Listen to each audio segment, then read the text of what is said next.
Et donc salut à tous et à toutes les amis, j'espère que vous allez tous très bien. On se retrouve aujourd'hui pour la vidéo bilan de la saison. Comme vous vous en doutez les amis, on va se rappeler de tous les événements qu'on a vécu avec l'OM cette saison. Je vais la juger en mettant une note en général. On va faire ça de manière progressive, étape par étape. Je vais aussi noter chaque joueur qu'on a pu voir à l'œuvre. Et pareil, je commenterai un petit peu la saison en mettant une note sur 10. J'espère que la vidéo vous plaira les amis, surtout restez jusqu'à la fin, c'est très important. Et on va tout d'abord commencer avec les objectifs initiaux de cette saison. Donc le premier, le plus important, c'était évidemment le podium en Ligue 1, synonyme de qualification en Ligue des Champions. Le deuxième, que je trouve un peu moins important que le podium, c'était essayer de faire le meilleur parcours possible en Ligue des Champions. Donc c'est-à-dire au minimum finir 3e et essayer de faire le meilleur parcours en Europa League, peu importe, essayer de vibrer à travers l'Europe. Le troisième, c'était aller le plus loin possible en Coupe de France, une compétition qu'on tient beaucoup à cœur. Pareil, un titre, ça ne se refuse pas. Enfin, le dernier, qui est le moins important, c'est essayer de remporter le trophée des champions qui se joue sur un seul match. Donc évidemment, c'est un trophée un petit peu particulier, mais pareil que la Coupe de France, c'est un titre qu'il fallait absolument essayer de remporter, c'est bon pour le palmarès. Et donc les gars, on constate que aucun objectif n'a été atteint. C'est simple, on va pas passer par 4 chemins, la saison a été foirée. On peut expliquer cet échec cuisant par un manque d'envie, de révolte et d'implication sur le terrain. Beaucoup de joueurs ayant un avenir flou, incertain, ne sont pas donnés à fond.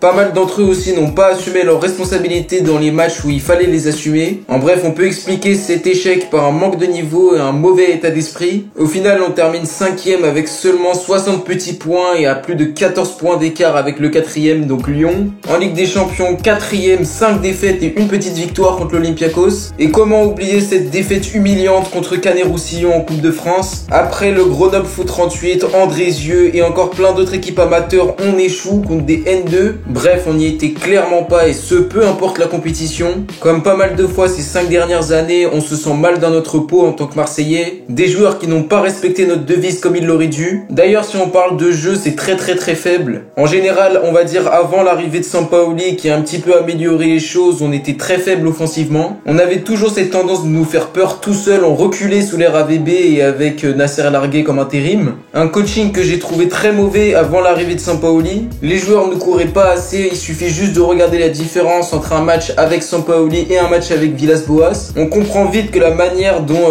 Villas-Boas parlait à ses joueurs est problématique, même si pour le coup il ne faut pas jeter la faute que sur lui, évidemment c'est aussi les joueurs qui ont très mal joué. Et aussi étonnant soit-il, je pense qu'on pouvait s'attendre à une aussi mauvaise saison. Il faut d'abord se situer durant l'été 2020. Je pense que la pré-saison y est aussi pour beaucoup un été agité qui aura été caractérisé par des changements dans l'organigramme. On pense par exemple au licenciement de Zubizarreta, à Villas-Boas qui a 2 doigts de démissionner à l'époque, des rumeurs d'une vente qui n'ont pas forcément rassuré les joueurs et qui ont montré une chose, que le club n'est clairement pas stable. Avec le peu moyens financiers qu'on a, on ne peut pas assurer un mercato digne de ce nom pour une équipe qui joue la Ligue des Champions. On n'achète que des joueurs en fin de contrat, on mise sur des prêts, sur des jeunes joueurs. Cette stratégie évidemment ne porte pas ses fruits, ce qui fait que la saison est au final très agitée et qui prouve qu'il y a un boulot au mercato. Beaucoup de joueurs n'ont clairement plus leur place. On va voir tout ça juste après s'être rappelé des moments les plus importants et les plus marquants de cette saison. Donc pour entrer dans l'analyse du sujet, je trouve que la première partie de saison est pas si mauvaise que ça, elle est même très correcte en championnat. On reste sur la lignée de la saison dernière, on enchaîne des bons résultats, on prend des points, malgré un calendrier très compliqué. On pense notamment aux matchs contre Lille, contre Lyon, contre Paris, contre plein d'autres clubs qui sont très bons d'habitude. On était vraiment sérieux au début, on prenait des points contre les grosses équipes. On était franchement des concurrents sérieux au podium au début, on s'est même demandé si on pouvait viser le titre. Vient un moment où on enchaîne 6 victoires d'affilée, l'équipe marche bien sans être pour autant très rassurante dans le jeu. Mais honnêtement, peu importe, on prend des points, c'est ce qui compte. À la fin de la première partie de la saison, on termine 5e avec 2 journées de retard. Et sachez que si ces 2 journées auraient été remportées, on serait 2e, à seulement un petit point du leader lyonnais. On compte 3 défaites à ce moment-là, 3 défaites que je trouve évitables malheureusement. La première, c'est celle qui est face à Saint-Etienne au Vélodrome, 40 ans d'invincibilité qui s'en vont. C'était le match juste après le Classico remporté au Parc. On avait beaucoup d'absents à cause des cartons rouges, mais il faut dire aussi que l'équipe était un petit peu trop dans la lune. La deuxième est celle contre Rennes et franchement elle est très largement excusable. Clément Turpin a envenimé la situation en mettant un rouge inexistant à Gueye. Comme d'habitude, l'arbitrage nous met dans la merde. Enfin, dernière défaite et dernier match de la première partie de saison contre Angers avant la trêve. Défaite 2-1, tout simplement un manque de niveau. Donc pour les matchs que j'aimerais un petit peu encenser, ce serait surtout la victoire au Parc des Princes. Donc écoutez, 10 ans de disette qui s'en vont, ça fait du bien pour nous. Match qui n'a pas forcément été très spectaculaire, mais c'est normal, c'est un classico, ça se joue pas, ça se gagne. J'ai bien aimé aussi la victoire contre Bordeaux, 3-1. Une prestation aboutie contre un adversaire historique de l'OM. On met fin aussi à 3 matchs nuls consécutifs. On se replace bien dans le championnat et écoutez, bon, c'est une belle victoire au final. Avec un but magistral de Florian Thauvin, sa spéciale, et encore un but d'Amavi comme la saison dernière. Enfin, dernier match que j'ai beaucoup aimé, c'est que la victoire contre Monaco au Vélodrome, 2-1. But de Pipa sur une passe D de Thauvin et but de Thauvin sur une passe D de Pipa. Écoutez, pas grand chose à dire, belle victoire contre un concurrent direct. Par contre, si on regarde la Ligue des Champions, c'est tout le contraire, c'est une véritable catastrophe. Dans un groupe composé de l'ogre Manchester City, d'une équipe beaucoup plus abordable Olympiakos et d'une équipe à peu près de notre niveau Porto, on échoue. Et on va même échouer 4 fois d'affilée, ce qui fait que dans l'histoire du club, on a enchaîné une 13e défaite consécutive. Record dans la compétition, enfin record entre guillemets évidemment. Donc un premier match à Athènes contre l'Olympiakos où j'ai pas trouvé que l'équipe était si dégueulasse que ça, mais on n'a pas réussi à marquer ce but qui nous aurait mis bien. On perd dans la toute fin de match à cause d'une passe D de Valbuena, et oui, cette défaite nous fait beaucoup douter. On n'arrive pas à se replacer dans la compétition et on enchaîne 3 défaites. La première étant celle de Manchester City où on peut a priori l'excuser quand on connaît la qualité de l'équipe adverse. Ensuite vient la double confrontation contre le FC Porto où là on avait clairement pas d'excuses. Donc pour le match aller, moi j'ai souvenir du penalty totalement manqué par Dimitri Payet qui aurait pu nous mettre à un partout. On peut supposer que la victoire aurait été envisageable si ce but aurait été marqué. Bref, ça montre, comme je vous l'ai dit en début de vidéo, que les joueurs n'ont pas pris et qu'ils n'ont pas assumé leurs responsabilités. En tout cas pas au moment où on les attendait. La deuxième confrontation donc au Vélodrome, j'ai trouvé que le match était totalement bidon de notre part. On savait qu'on était sous la menace de battre ce fameux record des 13 défaites d'affilée. Et malgré ça, on n'a pas eu de dignité, on n'a pas eu de fierté, on n'a pas réussi à gagner ce match. Défaite 2-0 qui prouve notre peu de mental qu'on a. Absolument honteux. Ensuite pour la 5e journée, victoire 2-1 contre l'Olympiakos. Donc bon, c'était un petit peu pour cesser l'hémorragie. Enfin, défaite 3-0 à Manchester City. On n'aura pas fait un bon match, mais bon, ça servait un petit peu à rien. Et les gars, aussi étonnant soit-il, on n'était pas loin de se qualifier pour l'Europa League. Ça s'est joué à la différence de but. Ensuite, pour cette deuxième partie de saison,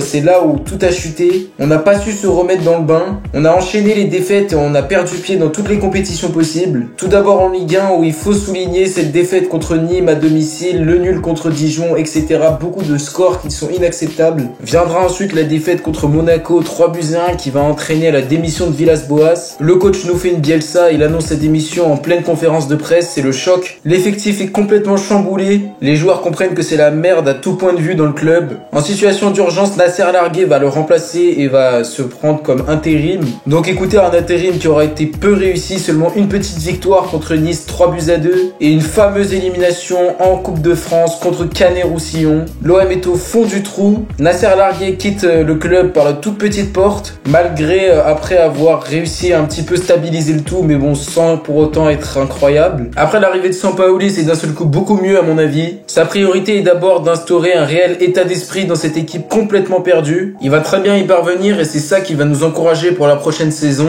Donc au final, comme je vous l'ai dit, malgré l'arrivée de Sampaoli que je juge bonne, le constat est terrible. Heureusement que l'entraîneur argentin a réussi à redresser la barre, sinon je pense qu'on n'aurait même pas fini en milieu de tableau. Donc si je devrais dire un mot pour décrire cette saison, ce serait mouvementé. Beaucoup d'incertitudes chez les joueurs, beaucoup de départs, beaucoup de mouvements, la démission de Villas-Boas. Bref, une institution qui n'est pas stable et qui se reflète donc sur le terrain. On peut être à peu près optimiste pour la saison prochaine vu les qualités indéniables de Sampaoli et de Longoria. Ils ont réussi à stabiliser le tout comme je l'ai dit, à voir si les recrues qu'ils vont effectuer pendant cet été seront bonnes. Mais j'ai honnêtement confiance. On va passer maintenant aux notes de chaque joueur, donc évidemment des joueurs qu'on a vu un minimum. Donc pour Yoann Pelé, je vais mettre un 4,5 sur 10. Il a joué son rôle de doublure moyennement. J'ai le souvenir d'un penalty provoqué pendant le trophée des champions contre le Paris Saint-Germain. Un match très moyen contre Nîmes Olympique. Et il s'est quand même pris 2 buts contre Canet-Roussillon. Donc bon, moi je trouve que c'est vraiment moyen. Après on peut l'excuser, il joue pas souvent. Un 6,5 sur 10 pour Mandanda qui aura fait une saison très correcte. Bon pour moi c'est pas au même niveau que la saison dernière, mais c'est quand même pas mal. Il nous a permis de gagner quelques points sans pour autant être extraordinaire. J'ai le souvenir aussi de sa bourde contre Nantes qui montre qu'il a pris de l'âge. Ce poste de gardien de but sera important à renforcer même si Mandanda est quand même bon. Pour Nagatomo, je vais mettre un 3 sur 10. Honnêtement, même si le joueur a réussi à redresser la barre en deuxième partie de saison, ça reste insuffisant. Ce vieux briscard a clairement perdu toute son explosivité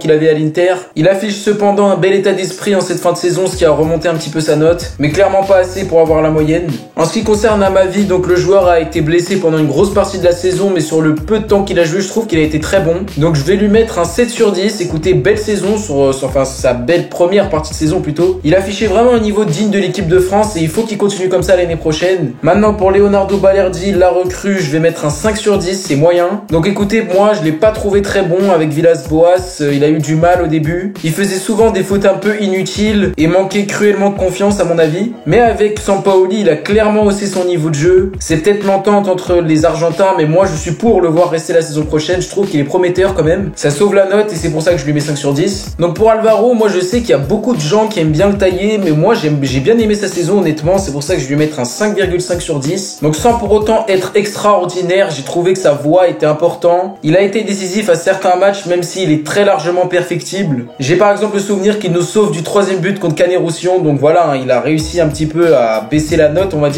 Il y a encore plein d'autres matchs où il est bon, il a de la grinta, etc. Moi j'aime bien personnellement. À voir s'il sera titulaire la saison prochaine. En ce qui concerne Tchaleta Tsar, un 4 sur 10. On est clairement loin du niveau affiché la saison dernière. C'était un véritable rock, très dur et de très bonnes relances il nous sortait. Cette année c'est plus du tout le cas. Son transfert avorté à Liverpool a clairement pénalisé le joueur. Il n'a plus sa place à l'OM, ne joue plus pour les couleurs et je pense qu'il va sûrement être vendu cet été. Un 6 sur 10 pour Lucas Perrin qui a montré de très belles choses, je trouve. C'est un bon remplaçant honnêtement. C'est en tout cas un beau pari, un beau candidat pour la saison prochaine au poste de défenseur central. Ça fait longtemps qu'il attend sa chance à l'OM et la voilà, il l'a saisi, il a marqué contre Montpellier aussi. Il s'est montré solide et je l'aurais même préféré à un Tchaleta Tsar honnêtement. Maintenant pour Sakai, un 4,5 sur 10. Donc on est très loin de la meilleure année d'Hiroki, toujours ce bon état d'esprit évidemment. Je pense que son transfert était déjà programmé depuis pas mal de temps, ce qui a pénalisé ses performances. Il s'est tout de même montré solide à certains matchs mais a beaucoup de mal à monter vers l'avant et à faire de bons centres. Et c'est tout le contraire de Paul Lirola qui aurait été excellent sur sa deuxième partie de saison.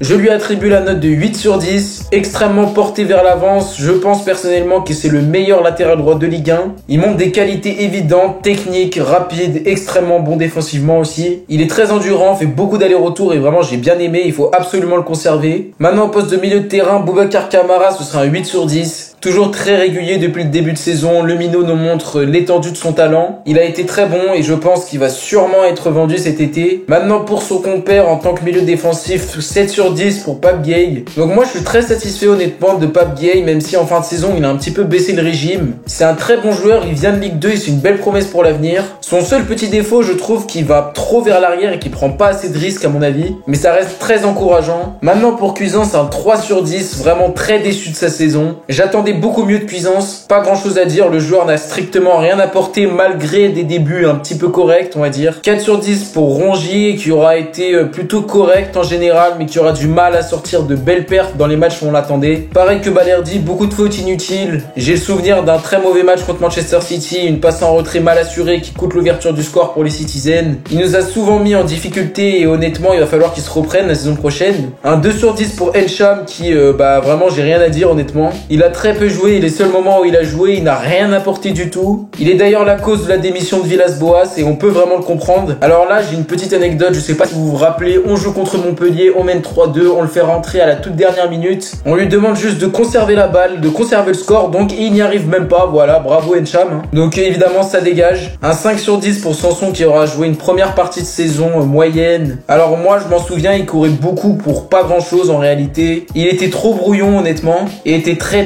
loin de son meilleur niveau. Pareil, je pense que son départ était programmé. Un 5 sur 10 pour Khaoui qui a quand même mis 2 buts contre Nice, il a fait un gros match à ce moment-là. Il s'est un peu plus révélé cette saison sans pour autant être extraordinaire. Sampaoli ne lui faisait pas confiance et il devrait normalement quitter l'OM cet été. Un 3 sur 10 pour Strootman qui n'a peu joué, voire pas joué. Vraiment, il n'a pas assez apporté d'expérience à cet effectif malgré l'expérience qu'on lui connaît. Comme son transfert en réalité un gros flop. Il va vraiment falloir qu'on s'en débarrasse cet été. Un 4,5 sur 10 pour Payet qui n'a pas été au rendez-vous. Alors pour autant il a quand même de bonnes stats, 10 buts et 9 passes décisives, c'est très correct. Mais après c'est sûr que si tu marques contre des petits clubs, contre Reims, contre Nantes, etc. mais que tu marques pas contre Manchester City, bah ça n'a pas vraiment beaucoup d'intérêt. Heureusement que l'arrivée de Sampaoli l'a fait un petit peu bouger avec une hygiène de vie quand même très critiquable. Il s'est bien repris et montre quand même qu'on pourra compter sur lui la saison prochaine, mais selon moi, il ne mérite quand même pas la moyenne. Un 4 sur 10 sur Thauvin, c'est insuffisant malgré de bonnes stats, comme je l'ai dit, pareil que Payet, pas au rendez-vous quand